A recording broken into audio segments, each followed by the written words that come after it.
ফরিদপুর শহর এখন যেন ইজি বাইক ও অটোরিকশার নগরী। পৌর প্রশাসনের কার্যকর নজরদারি না থাকায় প্রতিনিয়তই বেড়ে চলেছে লাইসেন্সবিহীন ব্যাটারি চালিত এসব যানবাহনের সংখ্যা। ফলে একদিকে যেমন বাড়ছে যানজট, তেমনি বাড়ছে দুর্ঘটনার সংখ্যাও। গত এক বছরে ইজি বাইকের চাপায় প্রাণ হারিয়েছেন কমপক্ষে ৫ জন, আহত হয়েছেন অসংখ্য। ফরিদপুরে লাইসেন্সবিহীন অটোরিকশার কারণে দিন দিন যে পরিমাণ অটোরিকশা বাড়তেছে, যার কারণে জ্যামজট বেড়ে যাচ্ছে। লাইন মেনটেন্স না করার কারণে প্রতিনিয়তই দুর্ঘটনা ঘটছে, যানজট তৈরি হচ্ছে, মানুষ মারা যাচ্ছে। আমরা এর থেকে পরিত্রাণ চাই।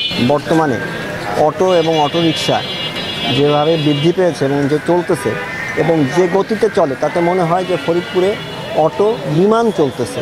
এদের কোনো নিয়ন্ত্রণ নাই, কিছু নাই। গত এক বছরে এরা 5টা লোকের জীবন কেড়ে নিয়েছে এই অটো। ফরিদপুর শহরে নিয়ম নীতির তোয়াক্কা না করে দিন দিন বাড়ছে এসব অবৈধ যানবাহন।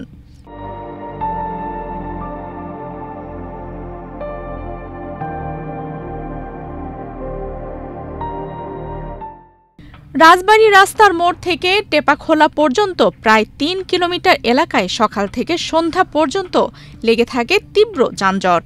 ফলে অফিসগামী কর্মজীবীরা সময়মতো কাজে পৌঁছাতে পারছেন না। বিপাকে পড়ছে স্কুল কলেজের শিক্ষার্থীরাও। বর্তমান ফরিদপুর শহরে চলার মতো কোনো পরিস্থিতিই নাই।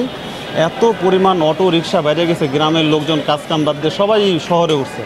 এই যে রাস্তা পার হব, রাস্তা পার হওয়ার মতো কোনো পরিস্থিতি না। একটা অ্যাম্বুলেন্স, একটা পিকআপও যে চলবে শহর দিয়ে, এরকম কোনো পরিস্থিতি। যখন নাকি কলেজ যাওয়ার জন্য বাসা থেকেই বের হই, আমাদের এই যানজটের জন্য যাইতে প্রায় 1 থেকে 1.5 ঘন্টা লাগে। অনেক সময় মাঝে মাঝে ক্লাস মিস হয়ে যায়, যার জন্য পড়ালেখার প্রচণ্ড ক্ষতি হয়।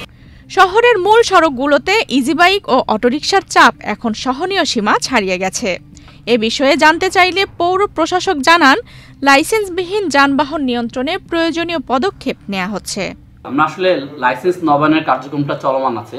ওইটা শেষ হওয়ার পরেই আমরা গত মাসে আইন শৃঙ্খলা মিটিংয়ের সিদ্ধান্ত আছে যে আমরা গিয়ে কিভাবে আবার এই যানজট নিরসনে বা গিয়ে অবৈধভাবে যেগুলো চলাচল করছে সেগুলোকে আইডেন্টিফাই করে আইনানুগ ব্যবস্থা নেওয়া যায়, সেই বিষয়ে কার্যক্রম চলমান রয়েছে পৌরসভা।